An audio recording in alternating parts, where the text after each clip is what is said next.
The situation in Ukraine will likely get worse before it gets better. That, according to French President Emanuel Macron, following his recent talk with Vladimir Putin. That said, as I was about to record this video, some potentially positive news came out, so I'm going to share that with you as well. First, let's start with the bad news. This came out this morning. This from Sophie Petter at The Economist, the Paris bureau chief here, writing, "It was Putin who called Macron today," according to the Elysée. The call lasted an hour and a half. Macron told Putin, quote, "You are lying to yourself." There was nothing that Putin said that reassured us. A source in the presidency said, France is preparing for the worst. Now, when you see a line like preparing for the worst, at least what comes to mind for me, the worst is nuclear war. Are we going to get nuclear war?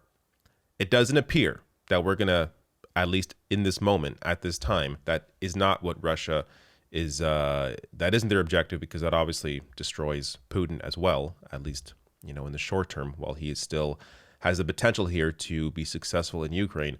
But according to him, Russian President Vladimir Putin told French leader Emmanuel Macron on Thursday that Russia would achieve the goals of its military intervention in Ukraine, whatever happens, the Kremlin said.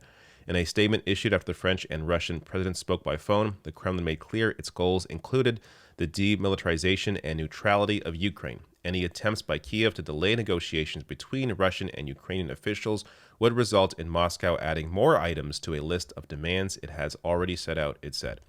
So, first of all, this idea that Ukraine wants to delay negotiations is just completely ridiculous.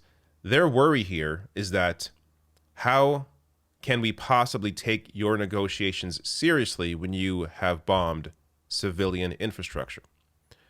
So, on that point, though, they did speak. This already happened. And this is the good news part of the video. So, according to their discussion, Kiev, Moscow agreed to humanitarian corridors. So, Ukrainian and Russian officials say, they agree on a plan for safe corridors backed by possible ceasefires to evacuate civilians.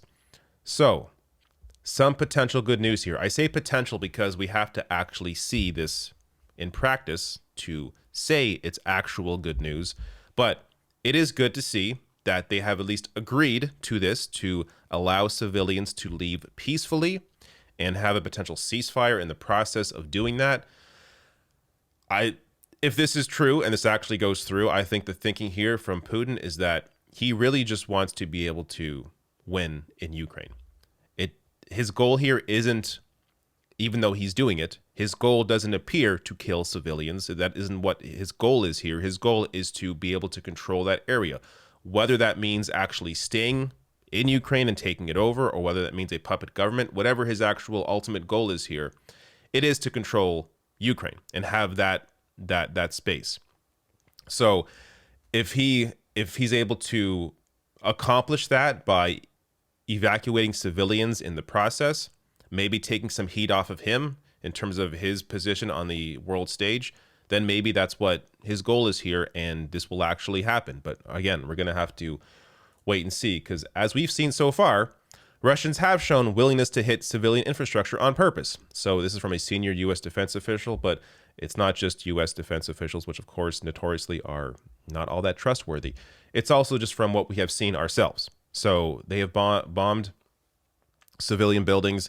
They bombed the TV tower, so bombing media infrastructure here, which ultimately isn't even all that, isn't going to be successful even if you accomplish this, because people have the internet and they're able to get it through satellite now. So this isn't really going to disrupt, this isn't 50 years ago. You're not going to be able to control all the media in Ukraine by bombing a television tower. But this is what they have done.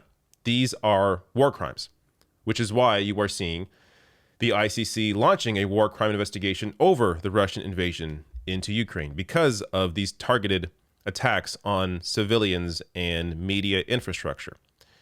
One last thing here, just to show you this map. This is from Al Jazeera in terms of who controls what in Ukraine. You see them just coming in everywhere. I mean, this is far from what we were talking about just, a week and a half ago, where at the time Putin claimed to just want these, these so-called disputed regions.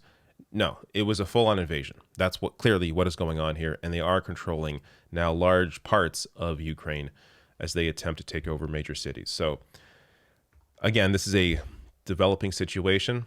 A lot happens in just an hour. There's news item after news item in terms of updates, in terms of who's opposing this, people in the streets fighting this, in terms of the attacks that are going on in Ukraine, and the civilians that have been impacted by this, that have died in the middle of this.